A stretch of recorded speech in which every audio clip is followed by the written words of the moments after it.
Welcome down to this week's episode of Paddy Talks Golf, episode 159. And we are powered by 4 Golf Custom. So get your tour level custom fitting experience over in Clean Castle with Derek and Donald build clubs for you and Jill & Co. Family run business. Book your session today, 4golf.ie/booking. Tell them Paddy sent you and they will definitely take care of you. Well, maybe not. They might charge you more. This week's episode is, we're almost at 160. We're at 159 if you're watching on YouTube. Secret, let's do a little giveaway, will we? If you're over here on YouTube and you can spot the magazines in the background, comment on YouTube what magazines they are and I'll pick a winner and send you something nice. Follow me on Paddy Talks Golf on Instagram, Twitter, Facebook, and you can message me there if you're not a YouTube commenter type of person. Just message me the name of the books and the magazines there in the video. This week's episode, we have the Garda who won the golf. Quentin Carew has frequented numerous podcasts this year, especially as he's trying to, elevate his own brand so people know what he's about and what he's doing, which I have a lot of respect for. Won the Irish Coast last year, and god dang it, at the time of recording, almost did it again. Keep an eye out for Quentin. He's one to watch next year, definitely in the majors, and on his venture to turn pro and live that dream next year. Let's start the episode. No further ado, roll it there, Colette. Quentin Carew, are you ready to tee it up? Ready to tee it up. Let's give it a go. That's a Tin Cup reference. Tee it up. Do you know? You've watched that movie, right? Tin Cup. It says about 100 times. It's the best one. I don't care what anyone says. It's the best golf one you're going to get. You are the Garda who won the golf. That's been on a few headlines in the research I did for this. Yeah. But before we get to the Garda who won the golf, the first question I generally ask is, Quentin Carew, what is your earliest memory of golf? Probably, I would say, it was actually pitch and putt, I would say, if that counts, out in Kyle Dove there or in Kildare. We all started there, my brothers and I, my dad used to drop us over there for the summer times there, and we'd be there from the morning to the evening, and I'd say I was about, there's videos of me at home as young as 3 or 4 years old on it, but I can remember being 6 and 7 years old and being out pitch and putt. And I think it was before I couldn't play golf until I birdied the 9th in Kyle Dove at the time, the par 3, because it was the hardest one. And I remember, I know I birdied it one evening there. I actually I heard that young, you can't remember back that far, but vaguely remember getting the birdie on it there, and I got to play golf then that summer then and got to start off golf in Edenderry. What comes to mind for you growing up in, would have been Allenwood, wouldn't it? Or is it Abbeyfield or Allenwood? That kind of area there. Allenwood. It's a tiny little village there in the middle of the bog. You go out our back garden there and the bog is looking at you. So, it's great football country though. Great football. Great football, yeah. I know I played a good few years for Allenwood there and played a little bit going with the underage and played a little bit in the senior, and then it's just I was playing golf at the time and it was just getting in. Unfortunately, the two sports don't go well together because the summertime championship and all that with football and golf was getting into its peak time there as well. I just didn't have the time to do both, so unfortunately golf was always going to win in that one, And I suppose growing up as a teenager, there was football, there's everything else. When did golf become the main sport? Was it early 20s or was it around minor stage, if you're talking Gaelic football ages? Yeah, it was actually probably around kind of minor kind of time where it took over, because I actually stopped playing football at minor for a few years, and I actually went back again because I took up golf a bit more seriously for a few years, and then one thing led to the other. I kind of eased off in golf and said, I'm going back playing football for a couple of years, and did that, and then now I'm back on the golf train again for the last 5 or 6 years, but I think I'm staying on this time. I'm not. I think football is done for me, unfortunately. I'm 32 now, so it wouldn't be any use to me going back and seeing a lot of 17, 18-year-olds making bits of me. So I think I'll park that one at the moment. What was the compelling event then for you to really take on golf as a sport number one, in conjunction with, I suppose, professional life? Yeah, well, like in the last kind of few years, I suppose golf I've been taking it a lot more serious than I ever had. Like, I tried to kind of get into it when I was 18, 19, take a year off and stuff, but I think just being young and immature, you kind of didn't really take it the full commitment in it. And a couple of years ago there, I was working, and I kind of just watching the lads kind of. I wasn't playing many of the championships, but I was watching the lads in the championships, and I was seeing a few names that I grew up playing with, and I was like, I remember back under 18s and stuff, I was beating these lads, but they are now doing well in the championships, and I was like, yeah, it'd be nice to give it a proper go. Actually, be serious with it, put the practice in, and see where you go. And that's why a couple of years ago I made a promise to myself that I'd actually get out and put a bit of work in and see how far I could go with it. Like, could I win a championship? Could I work my way onto one of the teams and stuff like that, provincial teams and things like that? So last 2 years it's been really a big push. It's not been easy with work and stuff because you're working full time and that. But thankfully, look, work has been very kind to me and time off and stuff like that. So just trying to make the most of it. Brings us to the Garda who won the golf, and that's of the 4 or 5 bullet points here I have to ask you, aside from the standard questions we ask guests here, is like scheduling and fitting in the championships and that elite amateur aspiring professional mindset. Like, how do you fit it in to being a member of the Garda Síochána of all professions? People slinging tech, you can work from home for most of the week, and you're working from the range or working from wherever, right? Yeah. Not talking about me if my employer is listening, but being a member of the Garda Síochána, that's an intense, or I perceive it to be an intense role, position in society. How do you go around then scheduling practice and play and championships around that?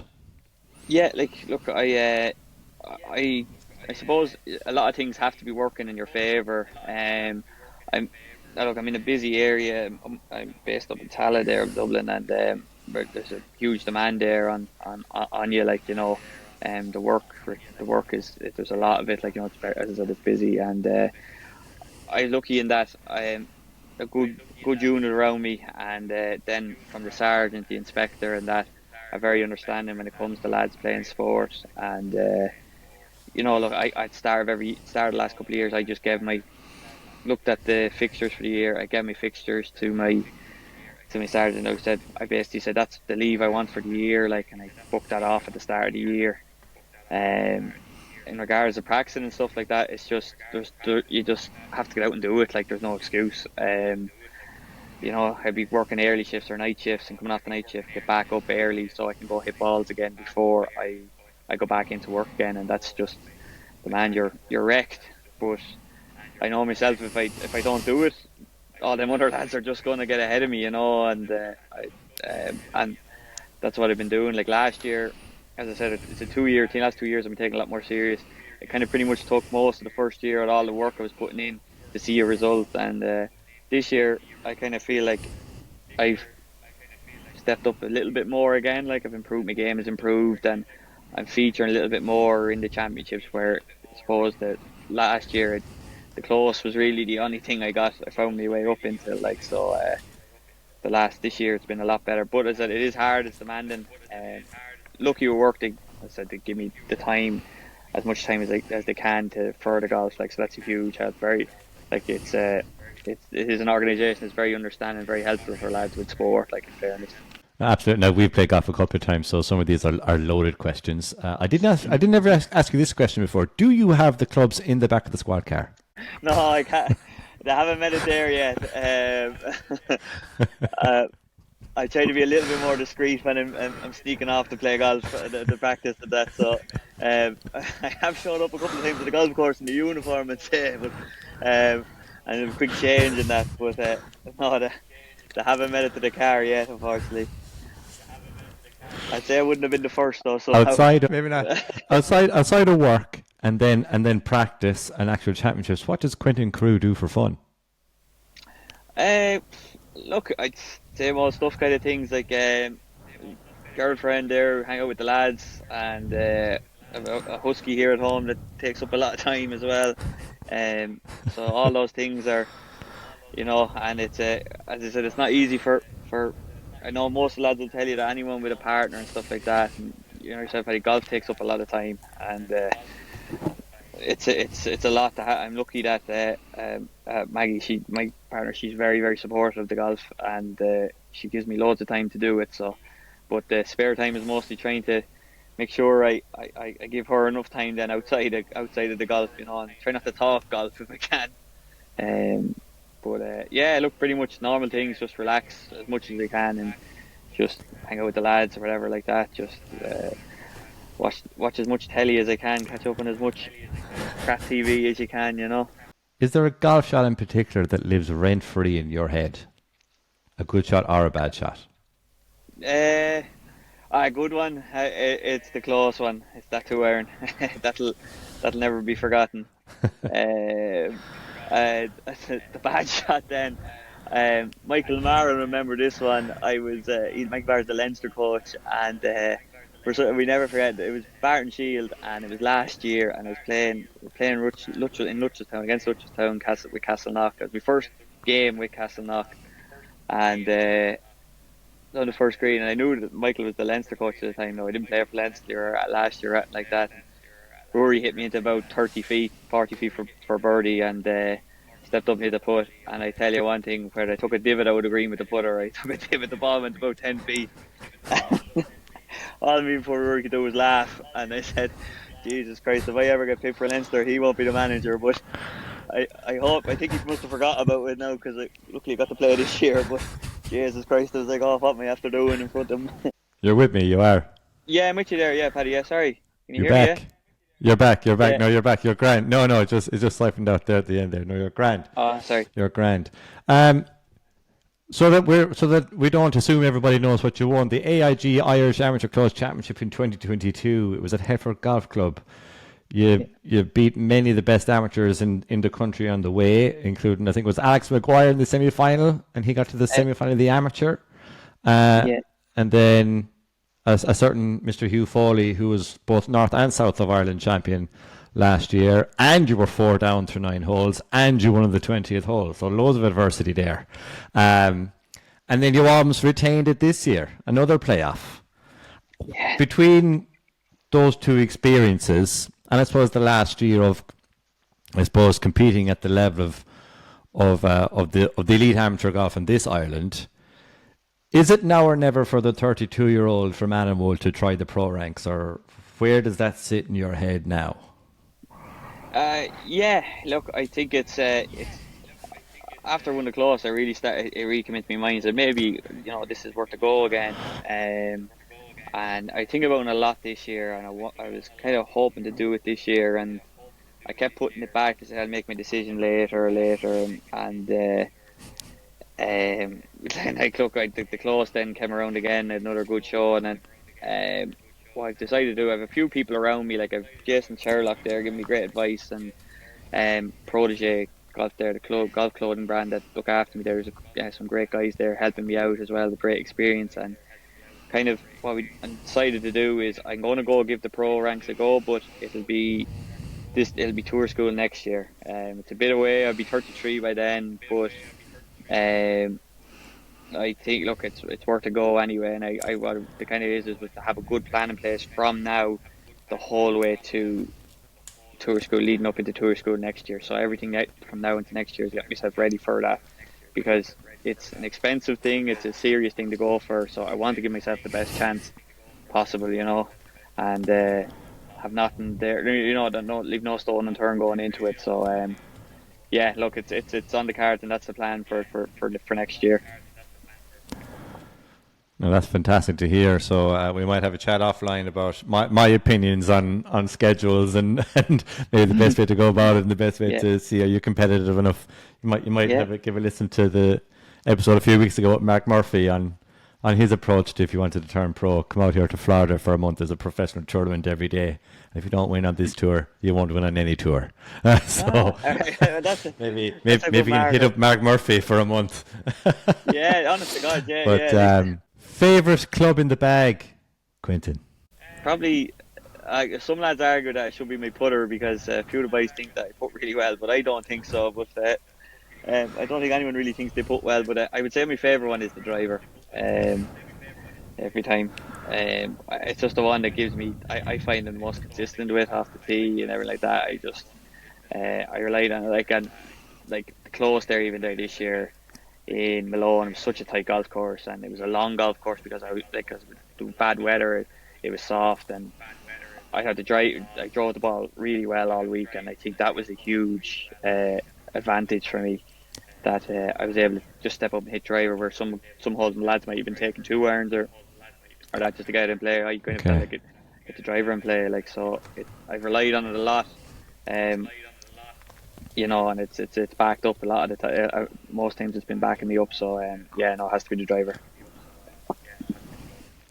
So which driver is in the bag at the moment? Make, Callaway, model, shaft. Callaway, Callaway Paradigm, 9 degree. It's the triple diamond one. I've had it now since it came since the start of the year. There, I'm all Callaway, pretty much top to bottom. There's nothing really I don't use. It's Callaway, and it's hazardous shaft there, the custom one. Just a couple of wraps underneath the grip there, just to give it a bit more of a thick grip for the on big it. Kildare, for the big Kildare hands, needs a couple of wraps. For the dirty bogger. Is there something in particular that you believe about yourself that perhaps helped you to become, successful at golf, or even in your professional life, or deal with tougher times? I suppose where the job has helped me in many ways, in that it's kind of hardened me a little bit, and give you a bit more, makes you a bit more dogged and tough, and I think that's kind of shown out in my golf game, where I fight for everything, where years ago you had that attitude of feck, it's gone, whatever, like that, but that you think the last kind of while with the job it's one thing, it toughens you up and it makes you harder, and I think that's a kind of big thing with me, that I might not show it. Sometimes people look at me in the golf course and think, he's the head down or whatever like that, but I'm fighting with every bit inside of me, and I think that's the thing. I don't give up ever. I fight for every single shot. When you say that, I was trying to think of, okay, if that's your mentality naturally, or that's been developed out of your what's really deep inside, what position did you play in the GA field? And I'm guessing cornerback. Yeah, I was in the back. Yeah, cornerback or wing back. That was my two. I knew where you were. Yeah. So you're that lad, they're traipsing up and down the field. They're the wing back lad. You're doing all the dirty work. But that fighting. You have to have that bit of fight in you, I think. But with your golf anyway, it's one of those sports you need to. You're in your own mind, it's you're your own worst enemy on the golf course, and you're constantly battling that, side of things, the mentality side of things with golf, and the worst thing you can do, the worst thing you ever do is not back yourself on every shot. That's the thing. 100%. What's one question Quentin Carew never gets asked? And that could be at work, it could be about your golf game, it could be about what's one question you never get asked, and you're like, Jesus, I wish someone would ask me that. I don't know. That's the whole point of this podcast. Sometimes is to put people I love on the spot. Yeah, I suppose for a long time was I suppose one question is that are you happy in what you do? It's always, everyone just assumes that golf is where I wanted to be and what I wanted to do. And for a long time it wasn't. I fell out of love with the game, and and everyone, people just assume that you always play golf and you're always a good golfer and all that. And I suppose that's the case. Not a lot of people will ask me as well. Another question will ask me: is it hard with golf and the guards? And people just think that it's grand, you're a guard. I think people have that. Some people have the assumption that we get all the time in the world off, and the lads will argue that I'm always playing golf and all that. But I know, look, it is hard. There's a lot of demand on it as well. So there are some things I'd like to be, questions to be. I've never been asked before. You've said it a couple of times now, so I have to ask it. What made you fall out of love with golf on a couple of occasions before? I suppose at the time I was the young, like, I different things happen, like I was, I wasn't putting in the effort, I suppose, first of all, and then like, you're in your 19th, 20s, you want to do other things, you want to go out, your golf is kind of taking the back seat a little bit, and I suppose like I was, uh, at the time I got into a relationship young there around when I was 20, 21. It was a long-term relationship there for about 6, 7 years, and I kind of, that was more my focus. I kind of fell out of love with golf there, and I didn't really want to play. And like as the way games went on, I was only playing once a week and stuff like that, and I was getting more and more annoyed with golf. And I suppose like a few years there, like towards the end of that relationship and the breakup and stuff like that, I'll be honest with you, like I suffered an awful lot with my mental health and things. I got into a very bad place during that breakup, and thought I'd never go back. Like I just, golf was just, when it was going up and playing bad, it was like someone beating you further down into the ground. And I suppose like that was when you're in that kind of mode, like, and it was nobody's fault but my own, like, like it's, I didn't look for help, I didn't look for a way out. I just didn't want to do anything anymore, like, and it was something I didn't believe was, yeah, for a long time you don't believe in these sort of things, you don't think that these sort of things exist. Like, you just felt like I always thought there's someone saying that they're struggling with their mental health like that. I was like, God, that's why, like, and until you go in through that, face that yourself, it's a dark place. And I sought help, thankfully, and dug me way over a hole with friends around me and stuff, and moved on. Slowly started to move on. Met a girl who, that I'm with now, who literally dragged me over a hole, and I owe a lot to her and a lot to my mates and stuff like that. So it was a hard. And then golf, I just saw golf as maybe let's focus on this a bit more, and take my mind off everything. And as I started to play, I got into Castleknock, and found a new love again for it, and found a look at life in general. And literally, look, that's where it was, and that's what it was. And thankfully now everything is great now. Like,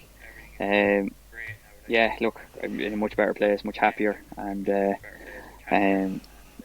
just trying to look after everything from here on out. No, thanks for sharing that. It's important. It's important to share times and feelings, whatever, of periods of that in your periods of time in your life like that. We've all been there. I've shared mine plenty of times with my friends, with my family, and maybe even a couple of times on this podcast. So thanks for sharing it. It is important. Yeah. The next question is it might be about that time. It might be a different time. It might be on the course time. It's when I generally ask everyone. Is there a time in your life that truly tested your mettle, and what did you learn about yourself by dealing with it, or indeed by not dealing with it? Look, at time on the golf course, I suppose there's been a few tough times, like with different things, but I suppose losses and things like that. But probably one of the hardest stages was in the close last year, like when you're in the middle of it, and you want to win so bad, but you're trying to just keep yourself in a good place, like at a positive place. And at the time I was struggling with the back problem as well, and I was trying to manage that, like, and the pain in my back, and my head was just fried from trying to win it. And I think it was a great learning point for me, that it's like I started to kind of, you struggle for a long time when you don't ever feature in any of these championships. What I found anyway, I don't know if other lads in the past have got, you don't feel like you're ever going to see one. You're never going to feel like, you always want to win. You never give up, but you always feel like, is it ever going to happen? You're never going to win one of these. And when you start to get into a position, I started to learn about myself. And my brothers were a huge part of that. Dougie caddying for me. Then my other brother Greg texted me and just reminded me like that. You're good enough to beat these lads. No one wants to play you just as much. Don't be afraid of anyone. They won't want to play you. Like, either, you know, and um, you learn a bit about yourself there that you know there's more inside you if you just dig deep and find it, you know. And that was kind of one thing, is I find that, and I think that's where my game has changed this year. Um, that you're better, there's better got there's a better person in you, you know. You just have to dig in and pull them out of you, you know. Yeah, yeah. Have you found that by being, I suppose, on the circuit more over the last, I suppose, this year over last year, and having played, I suppose, last year more than previous years in the past, that you are more comfortable playing in them? Number one, that the Hugh Foley's and Alex Maguires and Sam Murphy's and the who's who of who have their names on championships, if not multiple championships before, that do you see this year versus years in the past that they are beatable, and that Quentin Carew is at that level as well? 'Cause for me, like the club championships at home was that for me, right? And it's a goal. I vocalize it. What do they say? Manifest, manifest, manifest. It might come true. Yeah. I want to play in a championship, so like I want to be comfortable at that level of just being in the field, right? That's a rung on the ladder for me. So do you feel you're at the rung of the ladder where you are totally comfortable at that level, and that on your day you can beat anyone? That's the question. Yeah, 100%, 100% now. Like, and I said, that win last year has changed me to my perception of what I look at going in. Like that, look, these lads they're unbelievable players. Like you gave me a scutcheon this year in the senior cup there. It was a bit of a revenge game for him. But if that happens, lads, on their day. But like I said, on my day, I feel like I can compete with any of these lads, and that was the aim of this year as well, to kind of show that I wanted to show this year that what I did last year, that wasn't a fluke. That's not a one-time thing. That I can continue this. Like, and had a few good tournaments this year, and the close this year, I think, especially with it being stroke play. I know the whole story of amateurs and match play, the working amateurs a better chance in the match play side of things, but I wanted to try and break that, you know. And I felt like I showed it. I know I didn't win it, but I felt like I gave it enough to show that, you know, that I deserve to be up there with these lads, you know. And definitely feel more comfortable in the tournaments this year, like. And I think that only can help you, like, in these things, you know. If you believe that you're along with the big lads, you'll naturally play better. 100%. Completely different side angle question. What's the best golf tip you've received? The best tip I ever got was probably, I actually got a lesson years ago off Michael Bannon, the great Michael Bannon. I was very fortunate one day to get a lesson off him down in Roganstown, and he had a look at my game, and he gave me one tip and just one tip only, and I've always used it. It might not be relevant to everyone else, but he always said to me, if I was ever struggling with my game, what he just saw the way my golf swing was, he just said to swing back with my left arm. Feel like I'm swinging back with my left arm, and it just, every time, that just got the club back square and on a better plane, and it was just the best tip I ever got, because anytime my game is going bad, that's the only thing I think about, and it seems to get me back in the better shots. So it's not a normal one, but it's one that I've always used since that, and that was when I was 20, I think it was. So it's 12 years on the go now, and it's served me well. Still going strong. Worth a lot of money, so yeah. That tip. Yeah, in fairness. It's a 12-year golf lesson. Have you worn out the mats in Sparwell, Palmerstown, Red Lane golf ranges yet? Yeah. Because I frequent a couple of them, and you're always there when I'm there, and I'm not there a lot, but you always seem to be there. No, and then it's on your socials, so like, resident range rat, Quentin Carew.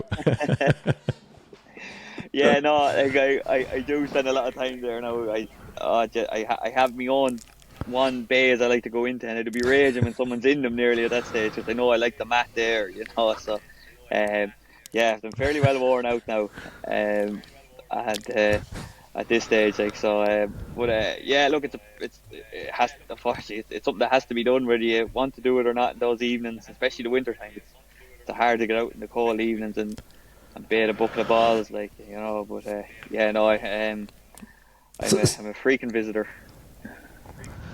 something I only read it the other day, and it's more around high performance, and it's like, I must send it on to you actually, Oh yeah, if yeah. I can find it again. Do you know those things you see on Instagram and you're like, oh, I saw this the other day, and then you go and try and find it and you can never fucking Yeah, find you it, never right? see it So I'll again. try and find it. But one of the things um, was around practice for, I think it was around for golf as well, was, do you prefer to practice on your own or with a group? And I suppose golfers, and especially maybe look of a high level, scratch or better, I often tend to see them practicing on their own, like you're on the range on your own.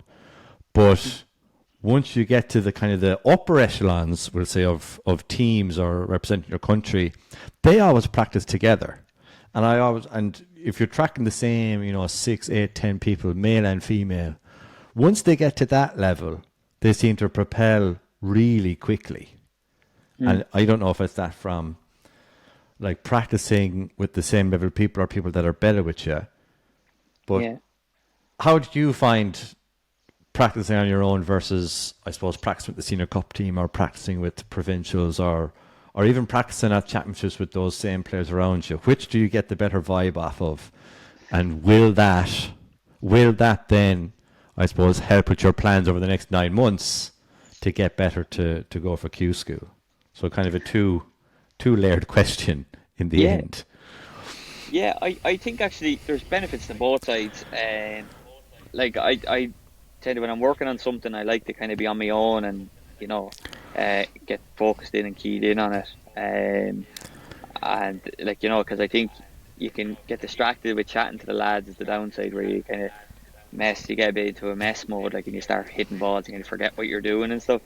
But then the benefits with practicing with the lads is that, like especially on the range and stuff like that, they might throw a quick eye on you and say something to you and see something that you haven't really copped yourself with. So because all the lads are top players, it's they've been around and themselves can have the coaching skills as well from just been playing golf, and getting their own coaching. So that's benefit. But then, like, as opposed to group, like playing out in the course, practicing out in the golf course, I think playing with the lads every week, like at Castleknock, we're lucky, like we Paul, Ian, and Rory there, and James, a few little younger lads there coming through. Like, we've got a great panel of lads, and every week we play with each other. Every weekend we're out together, and there's money on the first tee every time. Like, it's only a five or a tenner, but it's that competitive that you want to beat all of them. You don't want to you don't want to hand them over your fiver at the end of the day. Like, It's a very and valuable fiber. yeah, that's it. Like, it's worth more than just €5. Uh, Exactly. and it's, so having to send it into his or Revolut for that, it's just a killer. So that's, I think that brings you on. Like, and I think we didn't do it as much during the year, but me and Paul talked it there at the start of the year. We were texting each other, watching the Revolut's fivers going in, and someone be a fiver overall ahead for the year or whatever like that. But it is good, though. Like I said, that's been a huge part of what's brought me on as well. Like, is that we are literally competing every week. Like, it's competitive golf every week, and you're tuned in every week. You're not just going out for a little 18-hole singles, and if you play bad, you don't care. Like like, it's, if you lose, you're annoyed. Like, you're coming in, you actually feel better about a one under par where you bet everyone than you do a five under par where you lost everyone. That kind of way, because just you want to win. Yeah. Like, that's that bit in you. But yeah, no, definitely. Like, I think there's benefits to both, and I think anyone practicing should do both. Like, because it's work on things on your own, but also get out with a few of the lads and get to the range with a few of them, because as I said, it kind of helps the social side of things, but it also, they might see something that, if they're used to seeing you play golf, they might see something that why are you doing this, and all of a sudden they get your brain thinking about it. And even I'm lucky on the amateur circuit. There's great camaraderie with the lads on the amateur circuit. Like, I was literally down in the Hinch, and I've been struggling with me chipping for a long time there, and Rob Moore and Richie Knightley, Colin Campbell, boys just walked out onto the chipping green, saw me, and they heard I was struggling with chipping, and he just started practicing with me. And Richie and Rob and all the boys, they just got me chipping really well again. It really turns out I can chip cack-handed, and That's the short chips. For some reason, I can just chip them, and so that's what I've been doing lately, is a drill, and then kind of slowly working it in, but yeah, like that just shows like there's no one selfish on the tour. Like the lads are all just happy to help you, like and yeah, it just shows like something like that by just bringing them into it and letting them have a look at me. Just it's transformative. My chipping the last few couple of months there has been really good since the hinge. There is pretty good turf down there. I'm glad the guest brought up Lahinch on this episode and not me. I tend to bring it up numerous times. But yeah, if there is a place to nail it in, there's a couple of places. Lahinch or the chipping green in Portmarnock is possibly the densest turf on the planet in terms of it is absolutely pure. And after that, Waterville is pretty shit hot as well. Okay. They are the far-flung sides of the country. Tralee actually, Tralee redid their area, and I'm looking if my son's a junior member down there, so we take turns, So yeah, that's pretty pure as well. But Lahinch is. I think I said there's no harm. There's obviously I'm going to bring up Lahinch anyway because I think I said to you before. I think it's my favourite place. I'm hoping someday an old house will turn up there cheap for retirement, and that's where I'll end up anyway. I'd say. I'm on the Google alerts. There's one came up there yesterday, and I'm going to have to wait for like an 08, a 2008 sized economic shift to get anything down there. So we can hold out hope that'll happen, and we're in a position to take advantage. Yeah. But so we might timeshare, will we? If something goes up, we'll timeshare. Good. Yeah, we'll take it. We'll take half. That sounds good. I said that to get down there most of the time would be. Let's go with a scenario question then before we get into your quick fire Q&A, right? So, it's all around your pre-round preparation. So I would assume, and I would make the blanket statement of 95% of amateur golfers, right? So people play golf. It's car park golf. It's tea time at 10. Rock up at 9:45 at the earliest. Grab a coffee, a scorecard, and I'm on the first tee, right? So, this question is more on anyone who's listening. Take a look at what the top performers in the business are doing, and maybe take something from it. So let's say you're playing Paul Coughlin, right? At 9 a.m. on Saturday morning. What does your morning look like? Right, so what time are you waking up? What's for the breakfast? What are you doing? Are you doing anything at home before you go to the golf course? Or what are you doing at the golf course before teeing off? So that's what I'm looking for, the timeline. Right, okay. Well, I suppose Castleknock is 35 minutes for me, so we'll allow half an hour on that side of things. So what I do is I get up around kind of 6:45 then, and I'd have a quick shower. Because I always try. You're the first person who has washed themselves. Can I just say, you're the first person who has washed themselves. Or maybe everybody does, but it's not been a priority for the list. So you're up one already, Quentin. Well, I always get a shower and a hot shower because I think the first thing is get the blood flowing in the body and get everything moving, and then I will just get something to eat, get a bit of breakfast, and head to the club. And I try and get to the golf club for any golf tournament or any round of golf at least an hour beforehand, an hour and 15 if I can. I have my foam roller and I have 2 stretch bands and I have a massage gun. I get into the locker room and I'll do on the foam roller, get stretching, get loosened for about 20 minutes, get everything loosened out before I even touch a golf club. Then if it's in like Castleknock there, we only have chipping green and driving net. So what I do is I get the chipping green, a few chips first, then we're lucky our chipping green is about 60 yards long, so I kind of hit a pitch from one end to the other, kind of start loosening out the hands a bit more. And then if this was a different golf course other than Castleknock, at this point then you're going to the driving range or the putting green, or driving range or the driving nets, and I'm hitting irons up to the driver in the net, and the same with the range balls. You're hitting balls, working your way up through the bag, and I'd spend more time on the wedges, and maybe just hit 2 or 3 drivers, 2 or 3 woods, stuff like that. But maybe mostly more hitting wedges and the mid irons, and get to the green. The putting green is the last thing I do. Put for about 10-15 minutes. It usually be pace putting first, and then narrow it into like kind of 10, 12 footers, and then I'd get into the 4 or 5 footers, and I just I use the line on the ball. I have Callaway's. I use Callaway Chromosoft with the triple track, and I just start lining up short puts and just keep hitting them in. But then I usually kind of always have about 5 minutes just before the tee time. I'm drinking water all this time, taking on whatever like that, and but I might have a quick bar before we tee it off.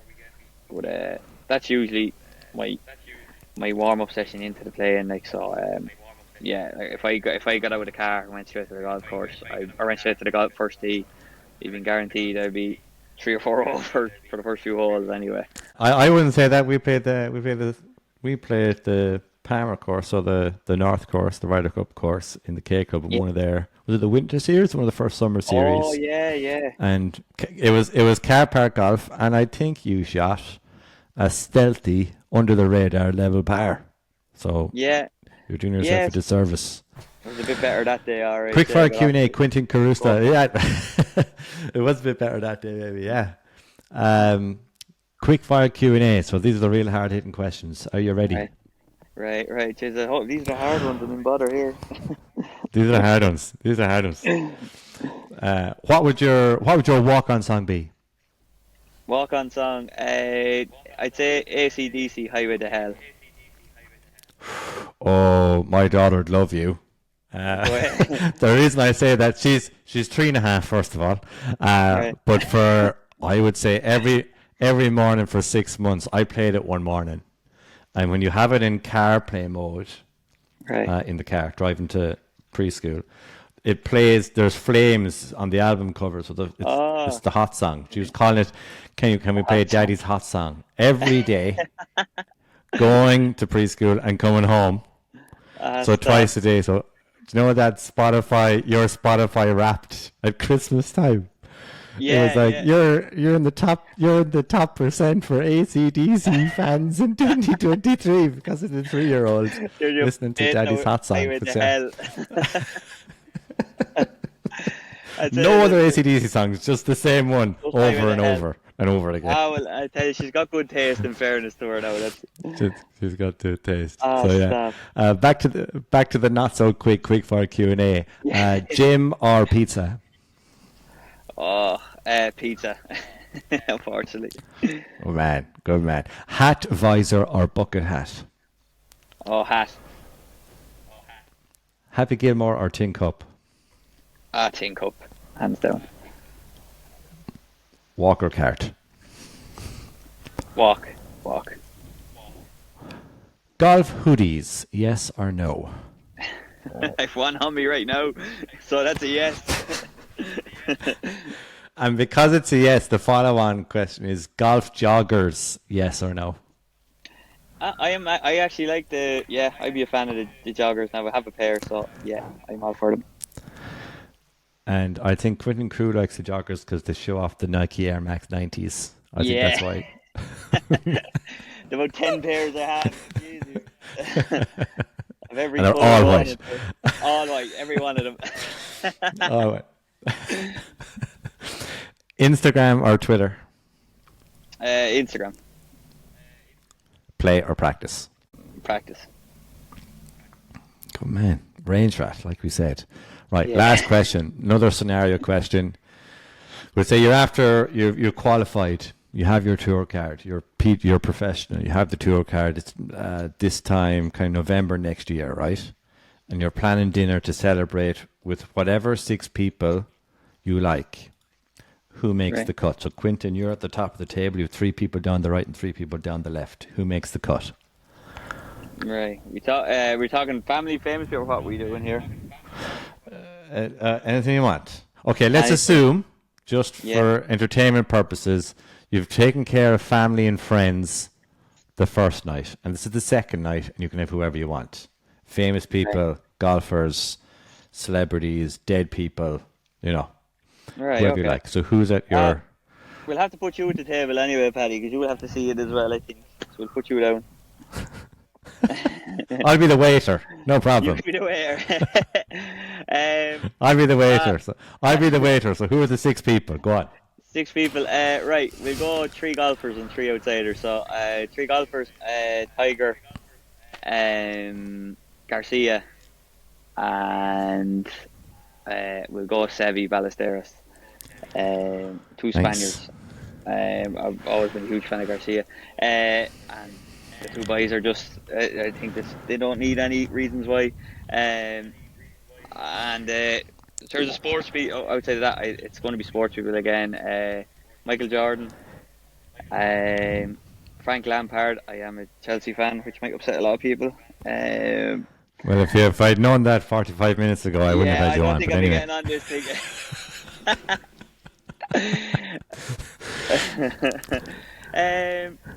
After that, MJ Lampard, last MJ person. Lampard, last person. I suppose I'll